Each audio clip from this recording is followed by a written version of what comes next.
할렐루야. 오늘도 가정에서 영상 예배로 또 주님께 예배하시는 우리 모든 성도님들 주님의 이름으로 축복합니다. 오늘도 이 시간 우리 예배 자리로 나아갈 때 변함없는 사랑으로 언제나 우리를 붙들어 주시는 그 하나님의 은혜가 예배하는 우리 모두에게 임하기를 간절히 소망합니다. 이 시간 우리 함께 예배하시기 전에 먼저 우리 예배를 받으실 하나님께 우리 큰 감사와 영광의 박수 올려드리고 함께 예배 자리로 나아가겠습니다. 우리 함께 주님께 영광의 박수 올려드리겠습니다. 할렐루야. 변하지 않는 사랑으로 우리를 붙잡아 주시는 주님의 은혜와 사랑을 찬양합니다. 할렐루야. 아멘.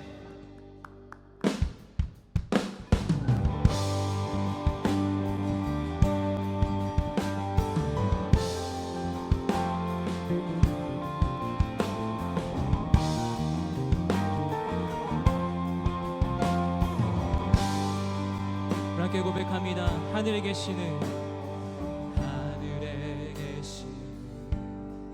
우리 아버지, 거룩한 주 이름 찬양합니다.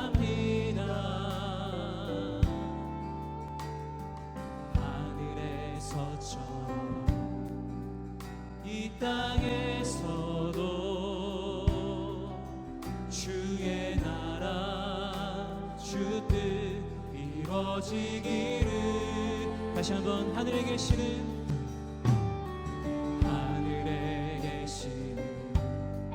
우리 아버지, 거룩한 주 이름 찬양합니다. 네. 하늘에서처럼 이 땅에서도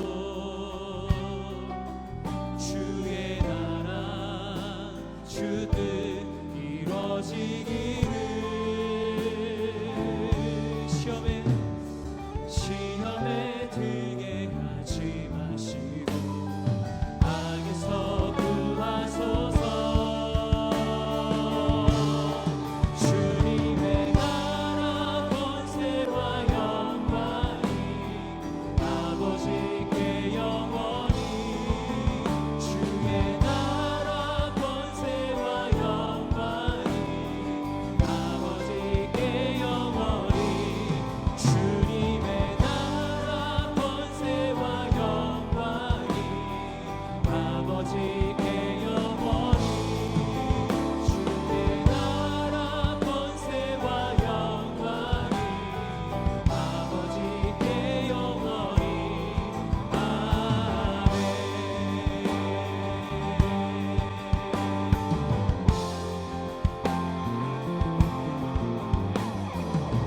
다시 한번 거룩하신 주님의 이름을 함께 찬양합시다. 하늘에 계시는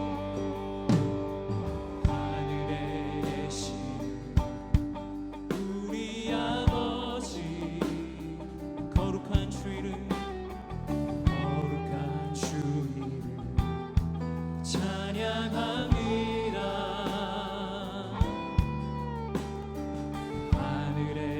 하늘에서처럼 이 땅에서도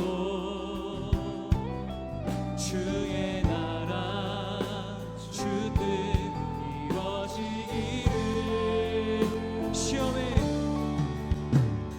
시험에 들게 하지 마시고 악에서 구하소서.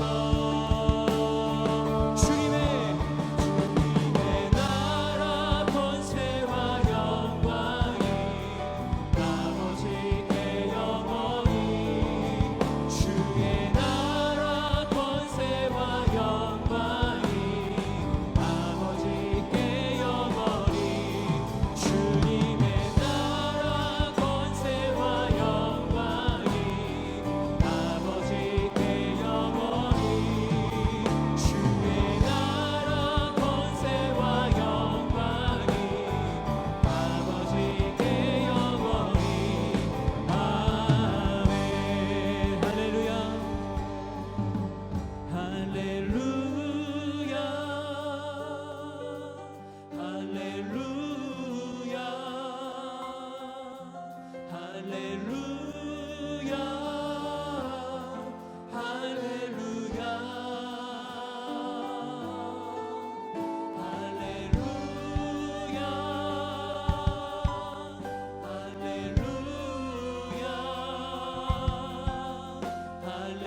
주시옵소서. 주님, 거룩하신 주님의 이름을 찬양합니다. 우리의 삶을 통해 모두 주님만 영광 받아 주시옵소서. 할렐루야. 아멘.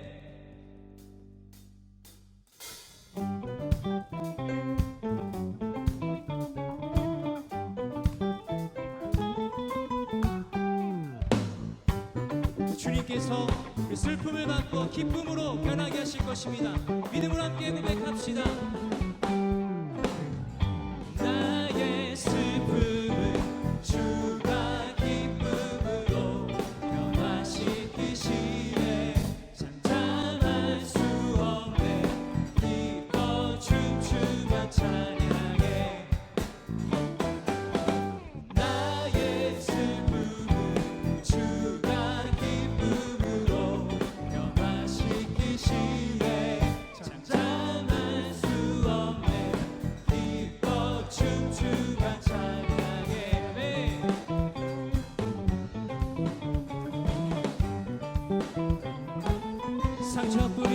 상처뿐인 내 영혼 위로해 주셨네.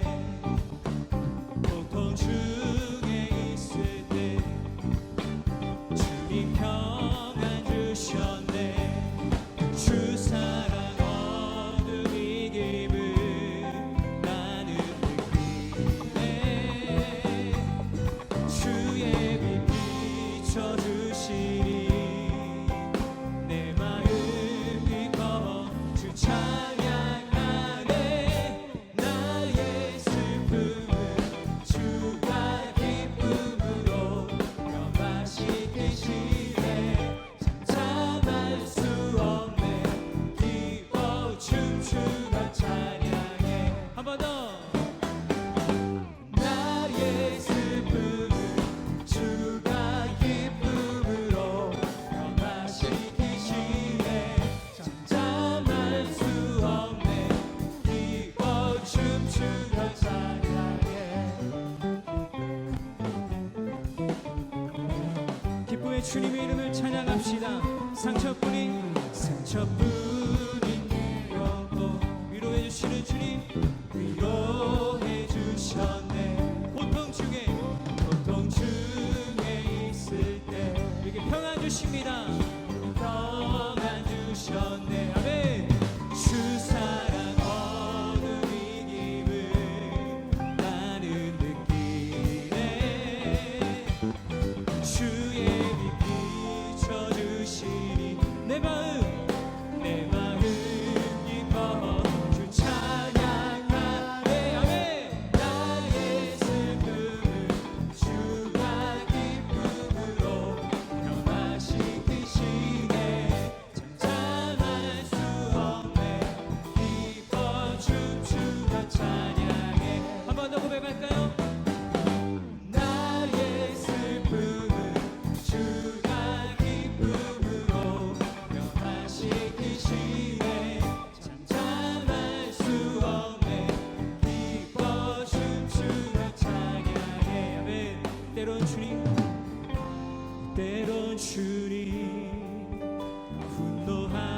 분노하실지라도 주의 은혜와 사랑 나의 평생에 내게 임하네. 아멘. 나의 슬픔을 주가 기쁨으로 변화시키시네. 잠잠할 수 없네. 기뻐 춤추며 찬양해. 한 번 더. 나의 슬픔을 주가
그 사랑 변함없으신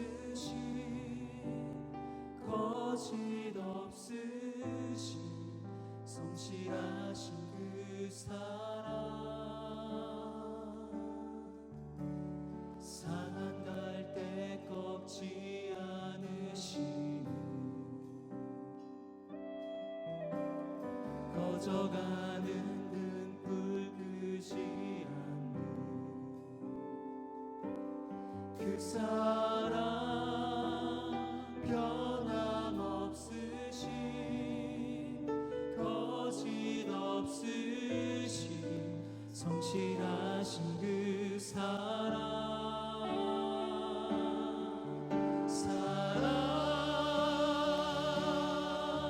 그 사랑 날 위해 죽으신 날 위해 다시 사신 예수 그리스도 다시 오실 그 사랑 죽음도 생명도 천사도 하늘의 어떤 권세도 끊을 수 없는 영원한 그 사랑 예수. 다시 한번 주님의 사랑을 찬양합시다. 아버지 사랑 내가 노래 아버지 은혜 내가 노래 그 사랑 변함없으신 거짓 없으신 성실하신 그 사랑 상한 갈대 꺾지 않으신 꺼져가는 등불 끄지 주님의 그 사랑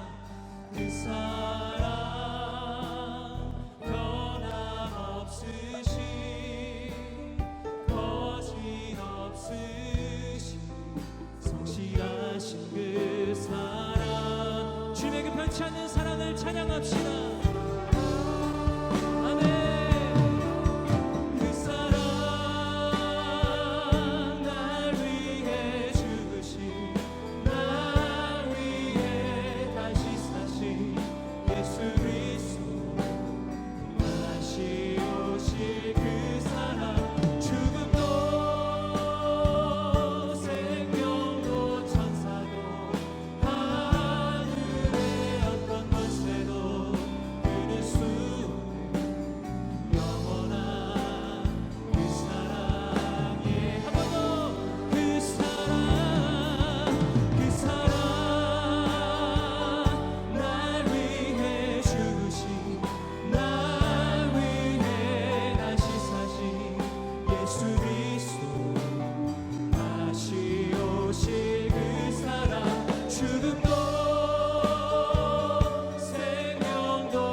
마지막으로 한번 더 고백합시다. 그 사랑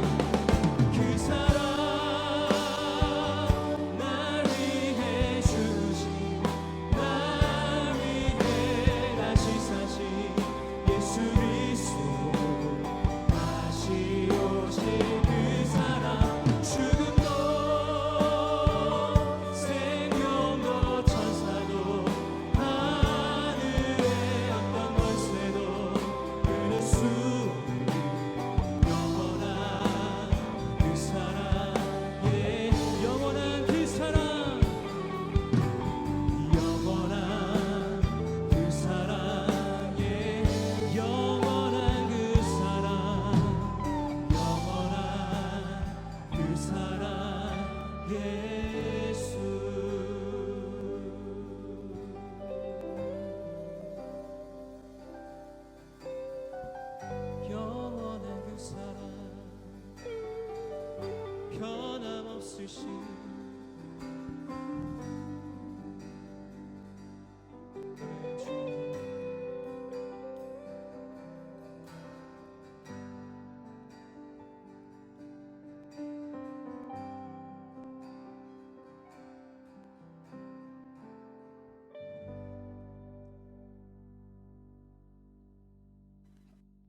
지존자의 은밀한 곳에 거하는 자는 전능하신 자의 그늘 아래 거하리로다.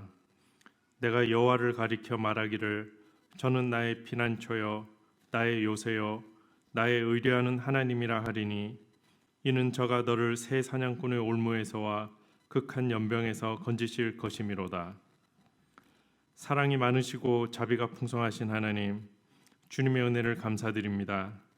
오늘 이 시간 우리가 주의 성전에 모두 올라와 함께 예배드리지는 못하지만 주의 날을 기억하고 주의 성전을 사모하며 각자 처한 위치에서 간절한 마음으로 예배하는 우리의 예배를 받아 주시옵소서. 천국은 침노하는 자의 것이라고 하신 주님, 코로나 사태를 마음 아파하며 주님 나라의 회복을 간구하는 성도들의 기도를 들어주시기를 소망합니다. 능력이 많으신 주님, 우리를 코로나19라는 전대미문의 역병 가운데 지켜주시고 주의 날개 그늘 아래 안전하게 지켜주심에 감사드립니다. 하나님을 부인했으며 하나님이 그토록 싫어하는 우상 숭배로 인해 우리가 하나님 앞에 범죄하였음을 고백하고 회개합니다. 이 시간 가나안 민족의 우상을 쫓던 관습을 멀리하고 오직 여호와 하나님만 순종하라던 신명기 말씀을 돌아봅니다. 이번 일들을 통해 우리의 믿음 생활을 더 돌아보게 하시고 오직 여호와만을 경외하고 주의 말씀을 삼가 지키는 우리 되게 하여 주시옵소서. 긍휼이 많으신 주님, 오늘 코로나로 인해 많은 사람이 고통받고 있습니다. 극심한 육체적 고통 속에서 치료를 받지 못해 죽어가고 있으며 비즈니스가 제한되어 경제적으로 어려움을 겪고 있습니다. 어서 속히 백신이 개발되게 하셔서 이 고통 속에서 벗어날 수 있는 긍휼을 허락하여 주시옵소서. 트럼프 대통령을 비롯하여 이 땅의 모든 위정자를 붙잡아 주시고 하나님을 경외하고 백성들을 사랑하는 마음으로 이 위기를 잘 극복해 나갈 수 있게 하여 주시옵소서. 또 의료 최일선에서 목숨 걸고 환자를 돌보는 의료진들에게도 지혜와 능력을 다하여 주시옵소서. 사랑의 주님, 이곳 LA 땅에 로스앤젤레스 온누리교회를 허락하여 주심에 감사드립니다. 이정현 목사님을 비롯한 신실한 사역자들과 믿음의 장로님들 그리고 각 부서 리더십들을 세워주셔서 한 번도 경험하지 못한 어려움 속에서 기도하며 이 위기를 잘 헤쳐나가게 하심에 감사드립니다. 성령님의 인도 아래 교회를 든든하게 세워나가고 끝까지 성도들을 잘 이끌어갈 수 있게 하여 주시옵소서. 함께 예배하고 같이 기뻐하고 지체의 어려움과 슬픔을 함께 나누던 공동체를 허락하여 주심에 감사드립니다. 주의 성전에 함께 모여 예배하고 함께 교제를 나누던 성도들의 모습을 기억합니다. 각자의 자리에서 예배를 섬기고 돕던 성도들의 모습을 생각합니다. 속히 함께 주의 성전에 같이 모여 다 함께 예배할 수 있는 날을 회복시켜 주시고 성전을 오르며 부르던 시편의 아름다운 노래들을 다시 함께 부를 수 있게 하여 주시옵소서. 특별히 코지 프로젝트라는 귀한 사역을 통해 지체들의 아픔을 함께 나누는 성도들의 마음을 받아 주시옵소서. 땅끝까지 복음을 전파하라고 하신 주님, 혹 이번 코로나 사태로 선교의 문이 막히지 않게 하시고 이번 일을 통하여 더욱더 복음이 전파되는 기회로 삼아 주시옵소서. 또한 전 세계에서 주의 명령 들고 복음 전파에 헌신하는 선교사님과 그 가정을 지켜 주시옵소서. 이 시간 말씀을 전하는 이정현 목사님을 붙잡아 주시고 성도들이 큰 은혜 받게 하여 주시옵소서. 매주 예배를 위해 수고하는 찬양팀과 반주팀, 영상팀에도 은혜를 다하여 주옵소서. 감사드립니다. 우리를 죄에서 구원하시려 십자가에 달려 돌아가신 예수님의 이름으로 기도하옵나이다. 아멘.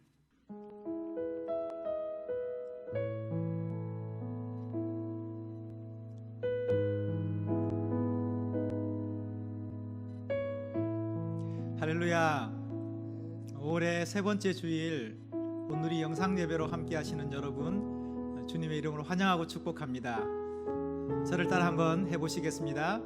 예배드리면 행복합니다. 사랑하는 여러분, 힘든 상황 속에서도 잘 견디고 계셔서 참 감사합니다. 무엇보다 우리 주님 놓지 않고 더 열심히 신앙하신다는 소식 들을 때마다 너무너무 자랑스럽고 가슴 뭉클하답니다. 우리 주님께서 힘 주실 것입니다. 시선이라는 찬양 가사에 보면 이런 구절이 있습니다. 내게로부터 눈을 들어 주를 보기 시작할 때 주의 일을 보겠네. 이처럼 예배는 하나님을 보는 것입니다. 우리의 시선을 주께로 향하는 것입니다. 그러면 우리 주님께서 일하심을 보게 하실 것입니다. 사랑하는 여러분, 오늘 예배를 통해서 하나님의 역사와 영광을 맛보고 경험하는 거룩한 시간 되시기를 주님의 이름으로 축복합니다. 이 시간 옆에 계신 분들 바라보시면서 함께 손 내밀어 축복하시겠습니다. 은혜의 주님이 당신을 축복합니다. 은혜의 주님이 당신을 축복하고 사랑의 주님이 함께 하시네. 은혜의 주님이 당신을 축복하고 사랑의 주님이 함께 하시네. 가슴에 손을 얹고 은혜의 주님이 내 삶을 축복하십니다. 은혜의 주님이 내 삶을 축복하고 사랑의 주님이 함께 하시네. 은혜의 주님이 내 삶을 축복하고 사랑의 주님이 함께 하시네. 우리 서로에게 축복의 박수하기 원합니다. 할렐루야. 교회에서 알리는 말씀 드리겠습니다. 주보를 참고해 주시면 감사하겠습니다. 먼저 코비드-19 관련 공지입니다. 미국 정부와 LA 시장의 경제 재개 방침에 따라서 우리 교회 예배와 사역의 회복 절차를 준비하고 있습니다. 당의 방침이 결정되는 대로 교회 홈페이지와 SNS로 알려드리도록 하겠습니다. 새로운 공지 전까지 교회는 지금의 대응 단계를 그대로 유지합니다. 코로나 바이러스의 여파로 경제적 어려움을 겪고 있는 성도님들을 지원하기 위한 코지 프로젝트의 1차 신청을 마감하였습니다. 신청하신 분들께 개별적인 안내가 있을 예정입니다. 함께 세워지는 공동체를 위해 마음 모아주신 모든 성도님들께 감사드립니다. 관련 문의는 김상훈 전도사님께 부탁드립니다. LAOC 제2기 장로사관학교 봄학기 과정이 지난 5월 2일부터 시작되었습니다. 10주간의 과정인 이번 훈련은 온라인을 통해서 진행됩니다. 훈련 중이신 피택 장로님 두 가정을 위해서 함께 기도해 주시면 감사하겠습니다. 생명의 삶 6월호가 나왔습니다. 필요하신 분들은 순장님이나 교회로 신청하여 주시기 바랍니다. 큐티책은 5월달과 동일하게 전달해 드리는데요. LA 거주하시는 분들은 교회 주차장 드라이브 스루 이용하시면 됩니다. 5월 24일 주일 정오 12시부터 오후 3시까지 진행될 예정이고요. LA 외에 거주하시는 분들께는 우편 발송해 드립니다. 보다 자세한 문의는 저에게 연락 주시면 필요한 도움 드리도록 하겠습니다. 교인 동정입니다. 그레이스 순 이원희 이혜란 집사님의 부친 고 이상진 성도님께서 지난 화요일 향년 91세 일기로 하나님의 부르심을 받았습니다. 성도의 위로 나눠주시며 남은 장례 절차를 위해서도 기도해 주시기 바랍니다.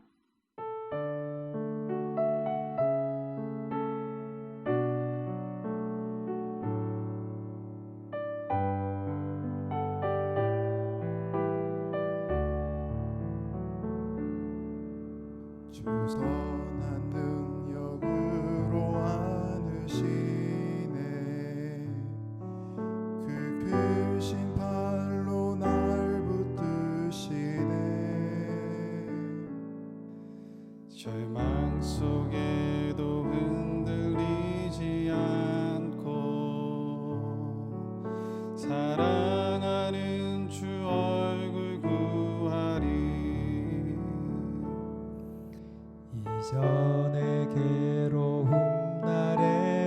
하고 고난의 길을 걷는다 해도 주님께 모두 맡긴 우리 영혼 끝내 승리의 날을 맞으리 선한 능력으로 일어서리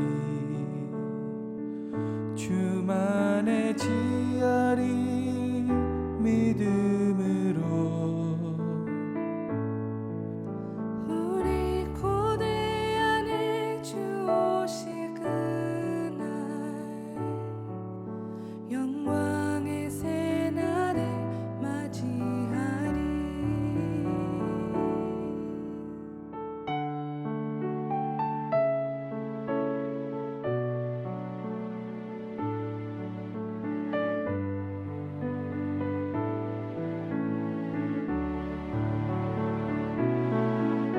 주님이 마신 고난의 승자는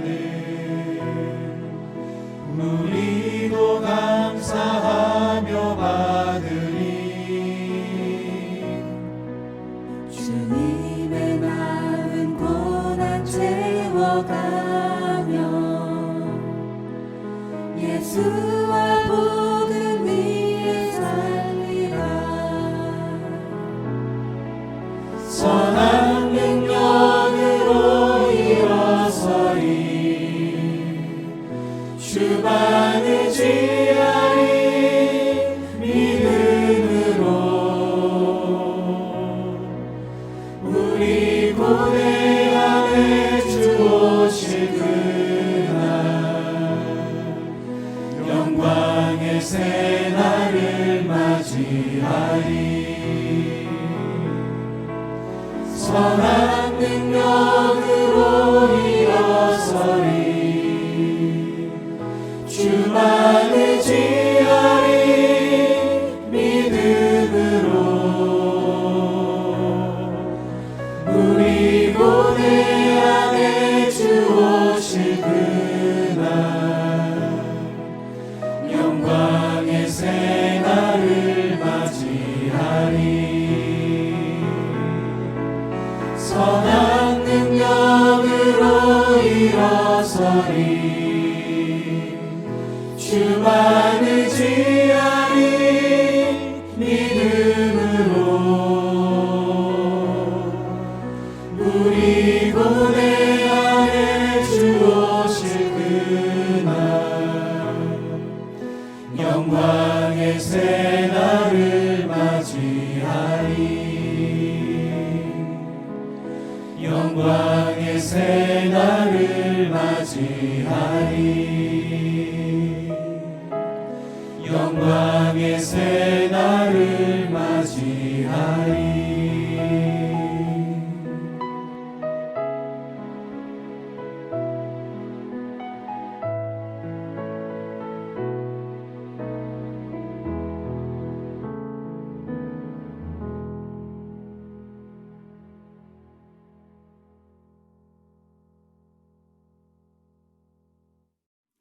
오늘 함께 보실 말씀은 신명기 19장 15절부터 21절까지입니다. 여러분 말씀 들으신 후에 담임 목사님 나오셔서 정의로운 자비를 행하십시오라는 제목으로 말씀 전해 주시겠습니다.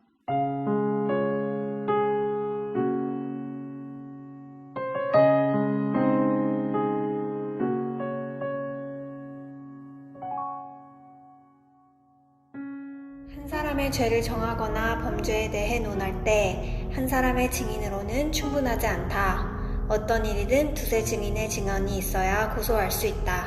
만약 악의가 있는 증인이 죄를 고발하려 나선다면 그 논쟁에 가담한 두 사람이 여호와께서 계시는 곳에서 제사장들과 당시의 재판관들 앞에 서야 할 것이다. 재판관들은 자세히 조사해 그 증인이 자기 형제에게 위증을 한 거짓말쟁이인 것으로 드러나면 그가 자기 형제에게 하려고 했던 대로 그에게 해. 그런 악한 사람들을 너희 가운데서 제거하라. 나머지 백성들이 이것을 듣고 두려워해 다시는 그런 악한 일이 너희 가운데서 일어나지 않도록 말이다. 긍휼을 베푸지 말고 생명에는 생명으로, 눈에는 눈으로, 이에는 이로, 손에는 손으로, 발에는 발로 하라.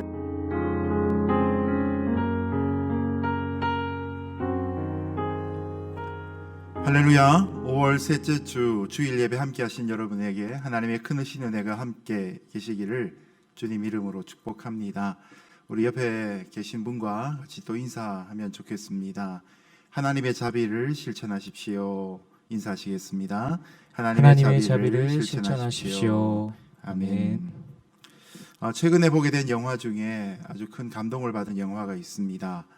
제목은 Just Mercy라는 제목인데요. 이 영화의 주인공인 브라이언 스티븐스는 하버드 법대를 졸업하고 미국 남부 엘라바마주 멀로빌까지 이사를 가서 Equal Justice Initiative라는 단체를 만들고 사형수들을 무료로 변호하기 시작합니다. 처음 만났던 중년의 흑인 월터 맥밀리안이 있었는데요. 1987년에 18세 된 백인 소녀를 살해한 혐의로 기소가 되어 사형을 선고받았던 사람입니다. 사실은 그곳의 보안관이었던 톰 테이트가 중범죄자였던 랠프 마이어스라는 사람을 사주해서 거짓 증언을 하게 했던 것입니다. 나중에 이야기가 전개되면서 랠프가 양심의 가책을 느끼고 자신의 위증을 자백을 합니다. 그러나 실수를 인정하고 싶어 하지 않는 그런 공권력 때문에 판결은 결코 뒤집히지 않습니다. 한참 지나고 난 다음에 결국은 검사의 마음이 열려서 이 월터는 6년 만에 집으로 돌아가게 됩니다. 영화의 마지막 부분에 보면 이런 글이 자막에 떠오릅니다. 미국에서 사형이 선고된 9명 중에 한 사람은 무죄가 입증되어 지금도 석방되고 있다. 여러분, 9명 중에 1명은 살지 않아도 될 감옥, 징역살이를 하면서 사형수로서의 길을 가고 있다는 것이죠.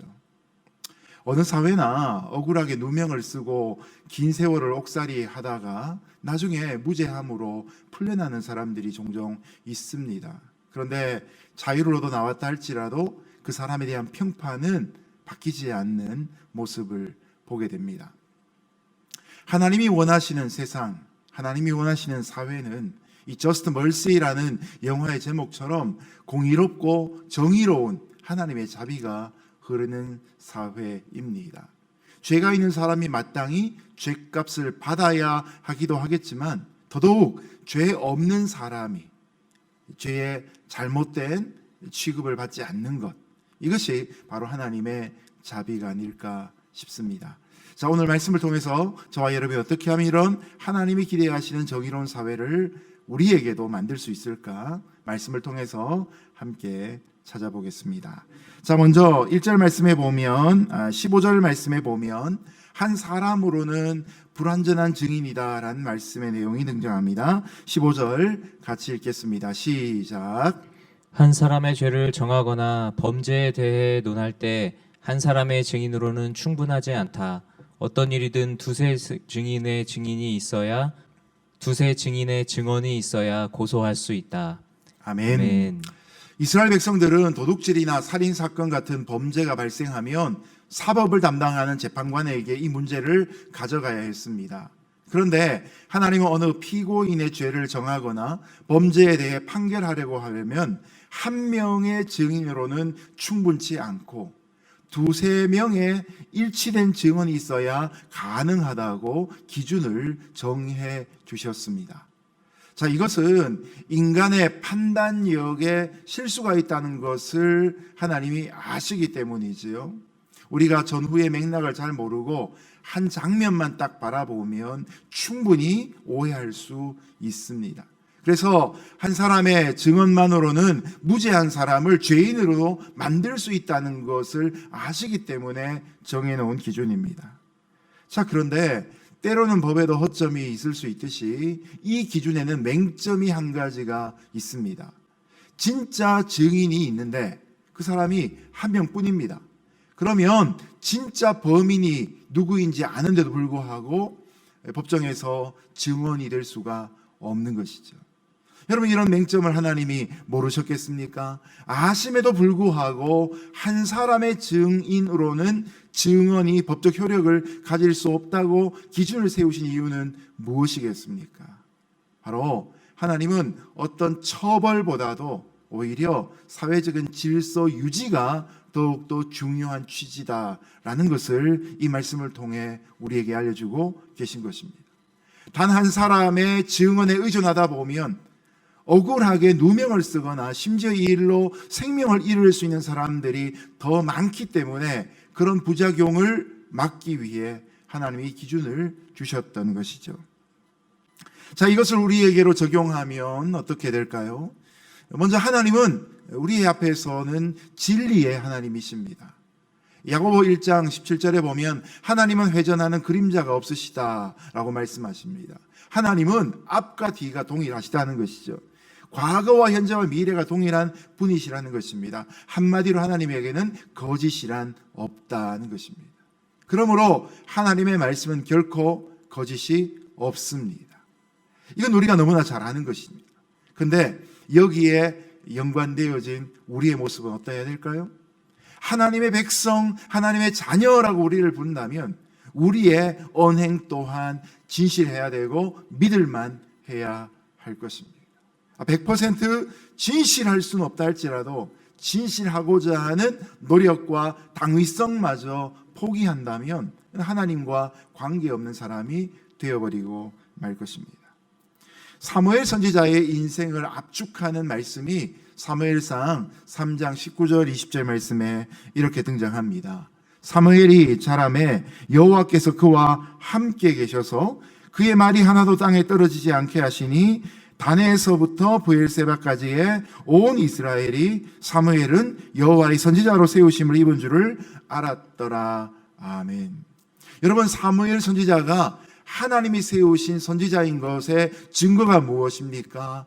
그가 하는 말이 하나도 땅에 떨어지지 않았다는 것이죠. 그가 시건치 않았다는 것입니다. 그의 말이 결코 거짓이 없었다는 것입니다. 이런 사무엘의 말이 땅에 떨어지지 않았던 중요한 동기가 또 뭡니까?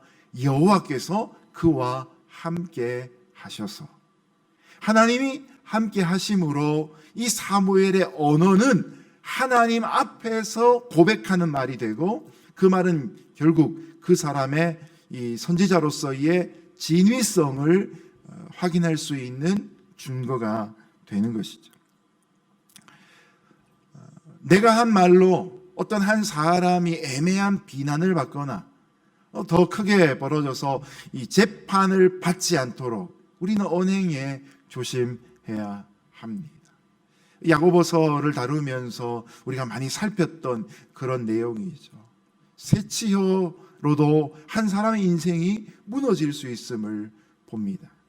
설교서도에 말씀드린 이 Just Mercy라는 영화는 사실 2013년에 나온 이 책으로부터 출발한 실화의 영화입니다.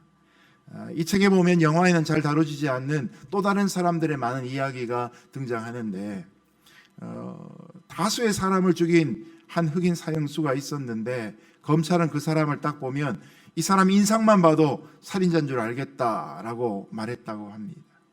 근데 사실 그 사람에 대해서 다시 한번 재심을 청구하고 다시 조사를 해보고 나니 결과적으로는 그도 무죄였습니다. 두 사람을 죽였다는 그런 죄목으로 기소가 되고 사형수가 되었는데 30년이 지나서야 이 사람의 무죄함이 입증되고 석방이 되게 되었던 것이죠. 여러분, 물론 우리 모두가 관상장이처럼 장담하는 것도 문제이겠지만 우리의 어떤 우리의 어떤 첫인상, 우리의 어떤 선입견, 때로는 이것이 사람을 살해할 수도 있는, 생명의 죽음을 의미하는 것이 아니라 그 사람의 인격을 죽이는 일을 할 수 있다는 이 무서운 영향력을 오늘도 우리는 되새겨야 할 것입니다. 여러분, 하나님은 창세기 1장에서 천지를 창조하실 때 말씀으로 창조하셨습니다.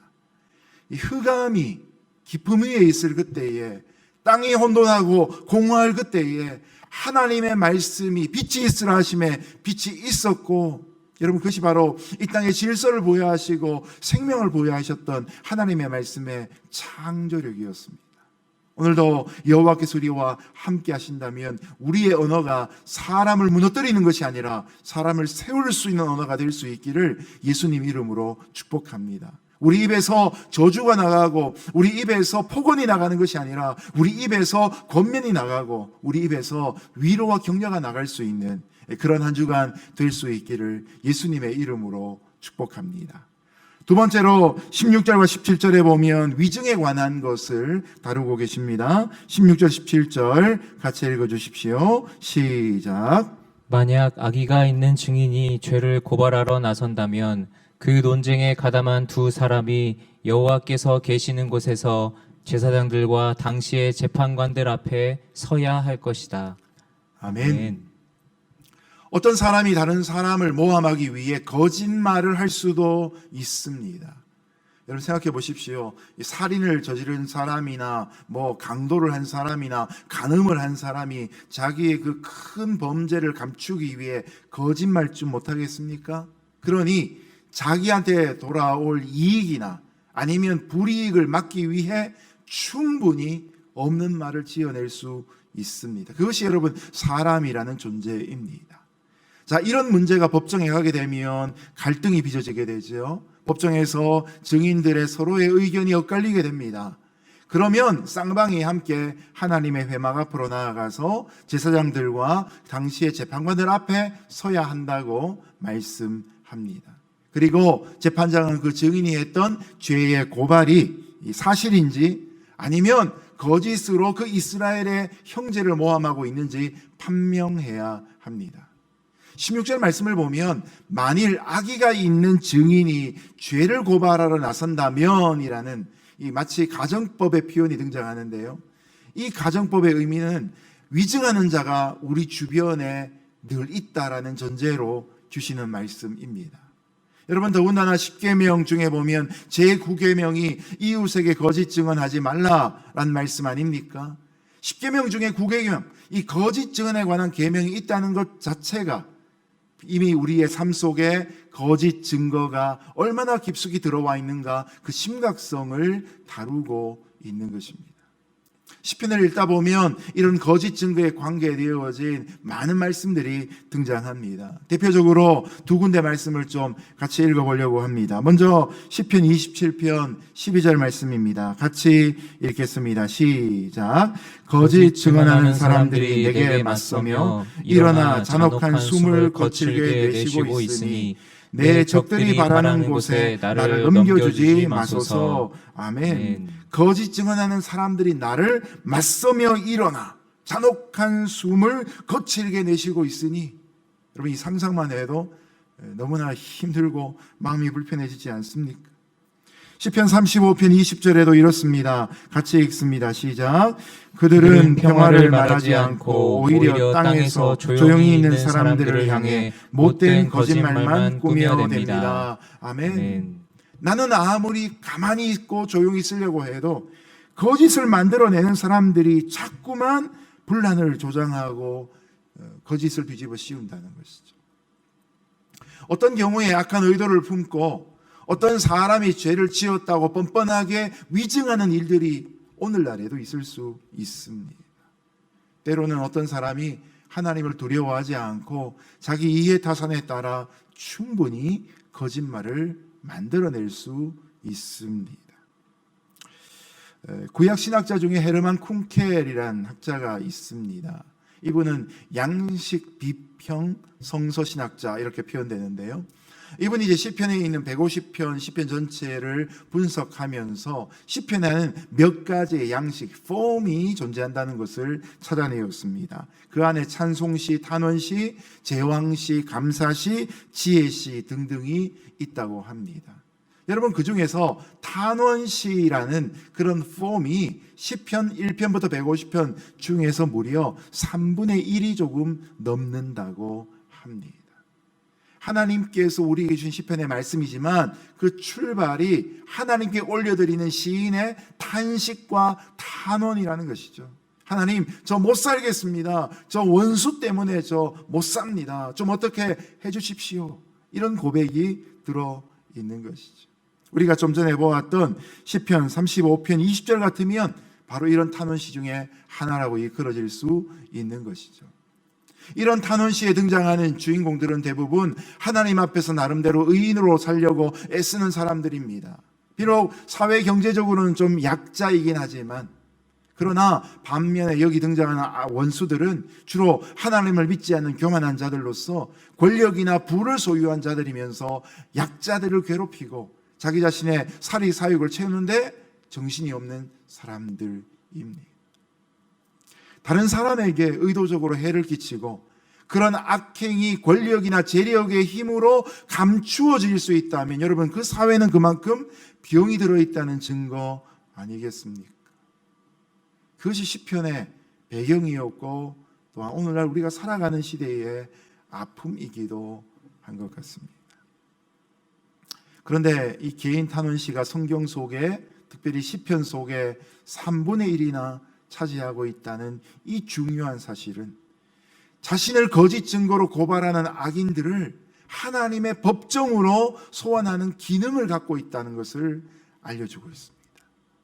여러분, 실제로 악인들은 우리를 법정으로 불러내고 있지만 우리는 그들을 하나님의 법정으로 소환하고 있다는 것이죠. 그리고 비록 시인은 심각한 고난 속에 있지만 하나님만이 그의 인생 속에 유일한 구원자가 되신, 하나님이 자신을 믿어주고 있음을 자신이 신뢰하고 하나님이 자신의 고난도 넉넉히 해결해 주시리라는 그 확신이 이 개인 탄원시 속에 고백되고 있는 것이죠.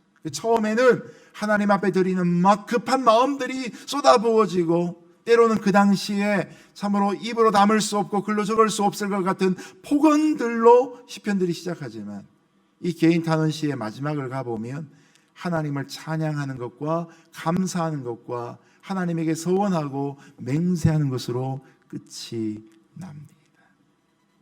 여러분, 이 땅의 법정은 따로 있지만 이 땅 위에 하나님의 법정은 어느 곳이나 되어질 수 있다는 것이죠. 하나님의 임재가 있는 곳에 성도의 아픔과 무고하게 누군가로부터 공격당하고 거짓 증거당함으로 고통받고 있는 그 순간에 하나님은 우리의 아픔을 결코 모른 척하지 않으신다는 사실입니다. 구약에서 악인의 대표 선수는 아합 왕입니다. 이 아합 왕이 어느 날 자신의 궁 곁에 채소밭을 새로 하나 만들 요량으로 포도원 주인이었던 이스라엘 사람 나봇에게 그 땅을 팔거나 더 좋은 땅과 바꾸자고 제안을 합니다.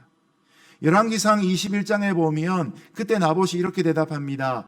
내가 조상 대대로 받은 이 기업인 땅을 결코 팔 수가 없습니다. 이런 지하에 아합 왕의 제안을 거절해 버립니다. 이때 아합 왕이 마음이 심히 불쾌해서 집에 가서 침대에 덜렁 누워버리고 맙니다. 그때 아합의 아내였던 이 구약 성경의 대표적인 악녀였던 이세벨이 그 성의 장로들에게 편지를 쓰는데 내용이 이렇습니다. 건달 두 사람을 내세워서 나봇이 하나님과 왕을 저주했다고 증언하도록 한 다음에 나봇을 성 밖으로 끌고 나가 돌로 쳐 죽이시오. 이런 내용의 공문서를 장로들에게 보낸 것이죠. 여러분, 이 일로 결국 나봇은 죽게 됩니다. 그리고 아합 왕은 자기가 탐내하던 그 포도원을 차지합니다. 그런데 자기가 포도원을 차지한 줄 알고 그 땅을 취하러 온 아합에게 하나님은 엘리야 선지자를 보내셔서 아합의 가문을 멸망시키고자 하시는 무서운 저주를 내리십니다. 그리고 잠깐의 유예 이후에 그 하나님의 심판은 그대로 성취되어집니다. 여러분, 이런 사례를 이스라엘 가운데 두신 하나님의 의도가 무엇입니까? 이스라엘 백성들을 죄짓게 했던 이 아합 왕의 행위는 한 가문이 망해도 쌀 정도로 심각한 범죄인 것을 분명히 말씀하시는 것이죠. 개인 탄원시, 민족 탄원시, 이런 탄원시의 고백이 있는 곳에 바로 하나님의 엄정한 심판도 따라온다는 것입니다. 셰익스피어의 4대 비극 중에 하나가 오셀로입니다. 여기에 보면 오셀로라는 장군 주인공이 나오는데 그의 대조되는 이 주인공 중에 이아고라는 사람이 등장합니다. 무어인이었던 오셀로, 요즘으로 치자면 유색 인종이죠. 출신이 낮은 오셀로에 비해서 이 이아고는 백인입니다. 나름대로 좋은 집안 출신이었던 것 같습니다. 서로가 입장이 바뀐 것 같은 상황 속에서 이 이아고가 이 불의한 마음으로 오셀로를 계속해서 거짓말로 회유하고 또한 이 가정을 파괴시킵니다. 근데 어느 날 이 이아고가 오셀로를 향해서 이런 말을 합니다. 장군님, 명예는 남녀를 불문하고 영혼의 다음 가는 보배입니다. 제 지갑을 훔치는 사람은 쓰레기를 훔치는 것입니다. 그것은 아무것도 아닙니다. 그것은 내 것이었고 이제는 그의 것이 되었을 뿐입니다. 하지만 내게서 좋은 평판을 훔쳐가는 사람은 자기를 풍성하게 하지도 못하면서 나를 정말로 가난하게 만드는 것을 내게서 빼앗아 가는 것입니다. 지갑 잃어버린 것, 지갑 도둑 맞은 것 큰일 아니라는 것이죠. 돈은 있을 수도 있고 없을 수도 있다는 것이죠. 그러나 평판의 문제는 그렇지 않다는 것입니다. 누가 내 평판에 흠을 내고 내 평판을 훔쳐간다고 해서 나의 평판이 그 사람의 평판이 되는 게 절대로 아닙니다. 그럼에도 불구하고 사람들은 다른 사람들의 평판을 계속해서 훔쳐냅니다. 문제는 그런 악인들의 행위로 인해서 나의 평판에 흠집이 가면 회복이 안 된다는 것입니다. 그래서 인간에게는 이 명예와 평판이란 것은 남녀를 불문하고 영혼 다음으로 가는 보배다. 여러분, 이 오셀로에 등장하는 이아고라는 악인도 이 평판의 중요성, 명예의 중요성을 말하고 있다는 것입니다. 사람은 명예를 중시하는 존재입니다. 여러분, 성도에게도 가장 소중한 것은 영혼일 것이고 두 번째는 성도의 명예일 것입니다. 하나님의 백성으로 이 땅을 살아갈 때에 성도로서의 존귀함은 결국 이 땅에 있는 많은 물질이 아니라 그 사람의 성품과 인격과 주님을 따라가는 제자도로 드러나게 될 것입니다. 이웃에게 거짓 증거하지 말라는 9계명이 단순한 거짓말을 금하라는 말씀이 아닙니다. 이웃에게 거짓 증거하지 말라는 이 말씀은 오늘 법정의 상황 속에서 보자면 이웃의 명예를 존중하라는 것이죠. 자신의 이익을 위해 남의 명예에다 흠집내지 말고 자기의 이익을 위해서 있지도 않은 일로서 애매하게 사람을 죄인 취급하지 말라라는 것입니다. 여러분, 이 땅에서 성도가 이런 고난을 겪을 때 하나님이 우리를 향해 분명히 심판하시고 또한 우리가 그 사실을 알 때 남을 향해 악담하지 않는 자로 우리의 언어를 사용할 수 있기를 예수님의 이름으로 축복합니다. 마지막 세 번째로 18절부터 21절까지 말씀을 보시면 이제 죄에 대한 처벌과 죄인에 대한 용서의 말씀이 등장합니다. 18절에서 21절 같이 읽어주십시오. 시작. 재판관들은 자세히 조사해 그 증인이 자기 형제에게 위증을 한 거짓말쟁이인 것으로 드러나면 그가 자기 형제에게 하려고 했던 대로 그에게 해 그런 악한 사람들을 너희 가운데서 제거하라. 나머지 백성들이 이것을 듣고 두려워해 다시는 그런 악한 일이 너희 가운데서 일어나지 않도록 말이다. 긍휼을 베풀지 말고 생명에는 생명으로, 눈에는 눈으로, 이에는 이로, 손에는 손으로, 발에는 발로 하라. 아멘. 자, 재판이 시작되었는데 사실관계를 재판관들이 따지다 보니까 얼토당토하지 않게 잘못된 고소고발이었다면 어떻게 해야 됩니까? 이때 하나님은 위증자를 엄하게 처벌하여서 이스라엘에서 거짓으로 증언하는 이 악을 제거하도록 하셨습니다. 원래 위증이란 단어는 히브리어로 하마스라는 단어인데 폭력의 증언이라는 뜻입니다. 이 말은 어떤 폭력에 대한 증언이 아니라 증언을 하는 행위를 통해서 폭력이 행사되고 있다라는 표현입니다.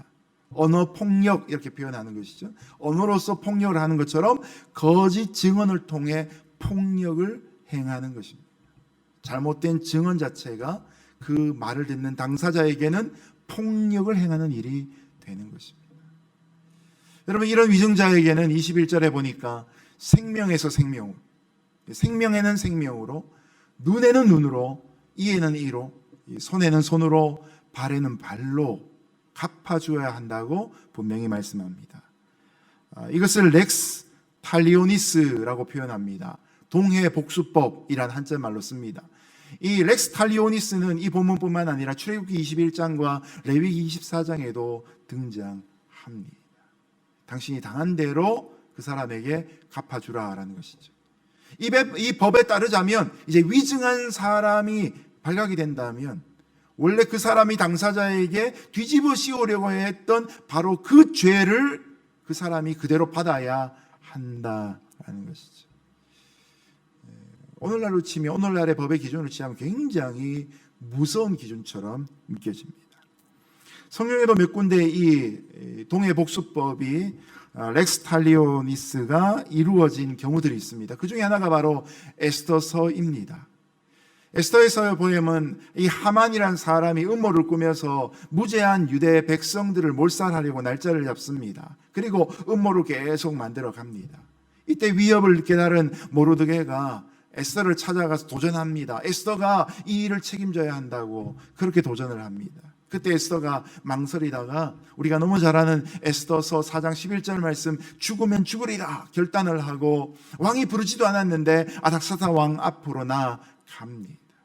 왕이 호를 내밈으로 에스더가 살게 되었고 그 일을 통하여서 에스더는 하만이 추진하고 있던 그 음모를 드러내게 됩니다. 이때 하만의 죄가 드러나게 되고 유다 백성들에게 하려고 했던 그 죄 그대로 하만이 뒤집어 씌웁니다. 뒤집어 쓰게 됩니다. 모르드게를 달아 죽이려고 그의 집에 세워놓았던 높은 장대 위에 바로 하만이 달려 죽게 되는 것이죠. 물론 이것은 그 당시의 사람들이 아닥사스다 왕이 모르드게나 에스더가 동해복수법으로 하만을 죽인 게 아닙니다. 여러분, 모든 재판장의 이 법관이 되시는 하나님께서, 모든 법관 위에 법관이 되시는 하나님께서 이 하만을 동해복수법에 따라 처분하신 것이죠.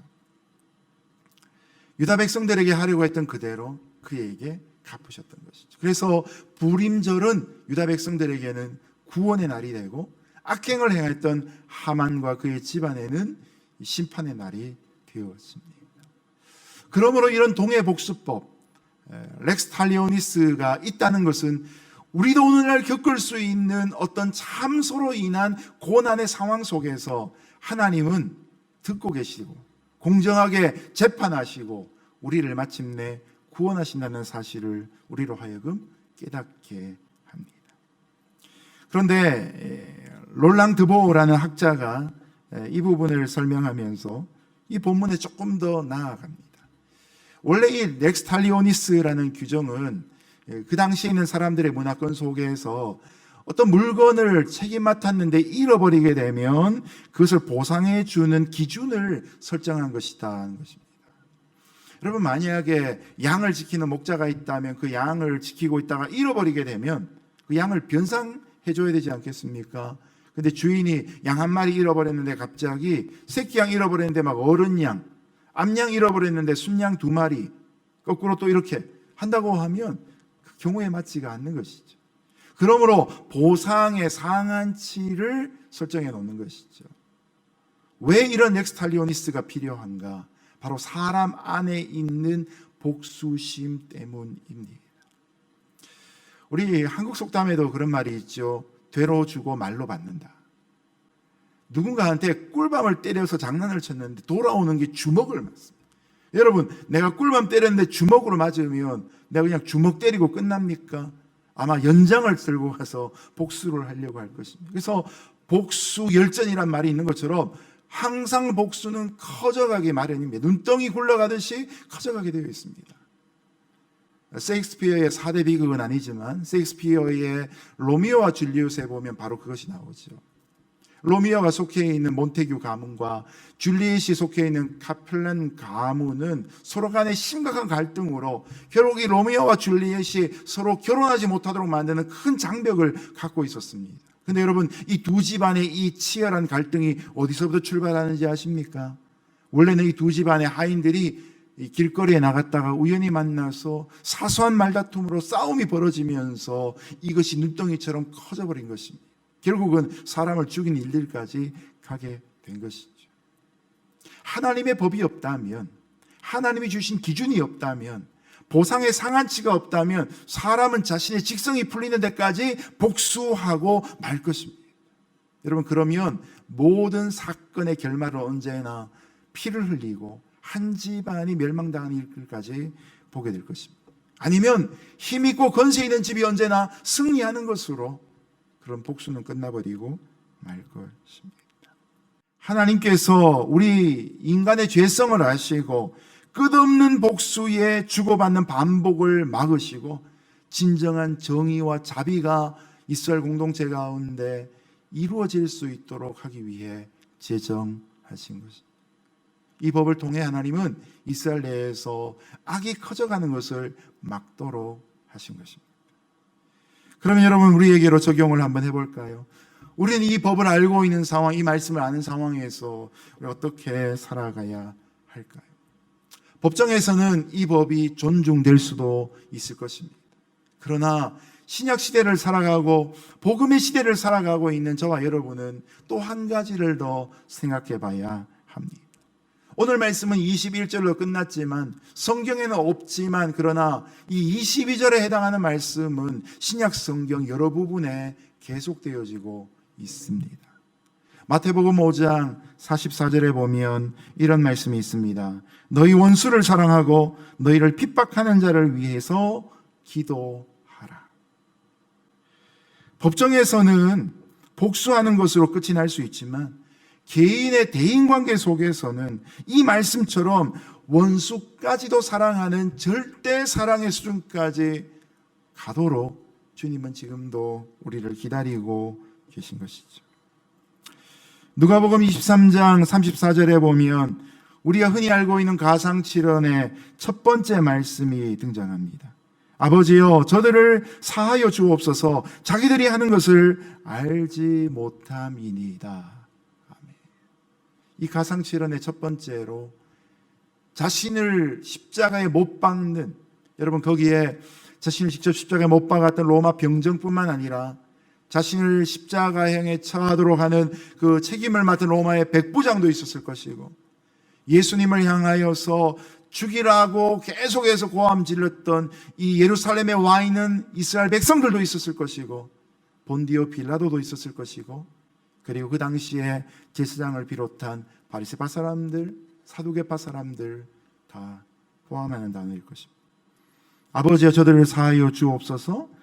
자기들이 하는 것을 알지 못함이니. 동해보상법을 따라 행하자면 예수님이 십자가 달려 죽으신 것처럼 모두가 다 십자가 달려 죽어야지만 자기의 죄를 사할 수 있는데, 그러나 주님은 이 말씀을 통해 십자가의 의미를 진정으로 보여주신 것이죠. 구약의 탄원시는 자신의 억울함을 하나님 앞에 고백하고 그것을 하나님의 손에 의해 원수를 갚는 것으로 끝이 나고 있다면, 신약의 탄원시가 되는 예수님의 가상칠언 첫 번째 말씀은 바로 우리를 향하여 복수가 아닌 화해를, 상처가 아닌 치유의 길을, 갈등과 분쟁이 아닌 화목의 길로 우리를 초청하고 계신 것입니다. 여러분, 과연 우리가 어떤 갈등의 상황에서 믿음으로 어디까지 가야 할지를 주님을 통해서 길을 발견하고 또한 그 목적지를 결정할 수 있는 은혜가 있기를 예수님 이름으로 축복합니다. 이 만왕의 왕이신 하나님께서, 모든 재판관의 재판관이신 하나님께서 신이 다루시도록 우리의 언어가 절제되어지고 우리의 생각이 하나님 앞에서 온전해지고 우리의 행동이 용서에 달할 수 있도록 오늘도 그 치유와 용서의 길 함께 걸어갈 수 있는 저와 여러분 되시기를 예수님 이름으로 축복합니다. 기도하겠습니다. 고맙고 감사하신 하나님, 하나님의 은혜와 평강이 우리의 마음을 감동시키시사 오늘도 우리가 주의 평화의 사도로 쓰임받는 귀한 시간 되게 하여 주옵소서. 우리 언어에서 폭언과 또한 갈등들이 물러가게 하여 주시고 사랑과 축복의 언어만 담기게 하여 주옵소서. 가까운 데서부터 먼 데 있는 데까지 모든 이들을 향하여 섬김의 마음, 사랑의 마음, 용서의 마음으로 나아갈 수 있는 저희 모두 되기를 소원하오며 예수님 이름으로 기도드렸습니다. 아멘. 이 시간 함께 봉헌 찬양으로 하나님 앞에 영광 올려드리겠습니다. 주 나의 모습 보내 상한 나의 맘 모시네 주 나의 눈물 안에 홀로 울던 맘 아시네 주 사랑 내게 있네 그 사랑이 날 채우네 주 은혜 내게 있네 그 은혜로 날 세우네 세상 소망 다 사라져가도 주의 사랑은 끝이 없으니 살아가는 이 모든 순간이 주 은혜임을 나는 믿네 세상 소망 다 사라져가도 주의 사랑은 끝이 없으니 살아가는 이 모든 순간이 주 은혜임을 나는 믿네. 하나님 아버지, 그 영광과 그 은혜를 우리의 삶에 비추시고 이 한 주간도 하나님의 공의로운 정의가 우리의 삶에 자비함으로 부어지는 한 주간 되게 하여 주옵소서. 오늘도 성도들이 하나님을 사랑하는 마음으로 온전한 11조와 감사의 제목들과 주일 연보와 성경금을 올려드립니다. 주님이 귀한 재정을 받으시고 하나님의 영광을 위해 사용하여 주시고 오늘 이 땅에 억울한 눈물 흘리는 자 없도록 보살펴 주옵소서. 오늘도 신분과 재정과 건강과 진로와 자녀와 결혼의 모든 인생 문제 속에 씨름하고 있는 이들에게 하나님이 후원자가 되어 주시고 하나님의 공의가 나타나게 하여 주옵소서. 이제는 우리 주 예수 그리스도의 거룩하신 은혜와 하나님의 놀라우신 사랑하심과 성령 하나님의 교통위로 충만하심의 역사가 오늘도 공의롭고 정의로우며 자비하신 하나님의 사랑을 본받기를 소원하는 여기 있는 모든 주의 백성들 머리머리 위에와 세계열방 선교지 위에 영원히 함께 하시기를 간절히 축원하옵나이다. 아멘.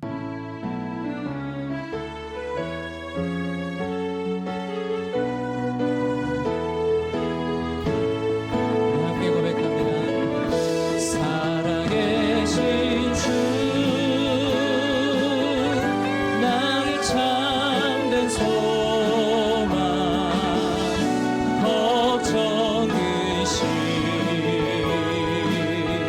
전혀 없네 사랑의 주네 갈 길이 노하니 내 모든 삶의 기쁨 늘 충만하네. 살아계신 우리 예배를 받으신 하나님께 감사 영광의 박수를 드리겠습니다. 할렐루야.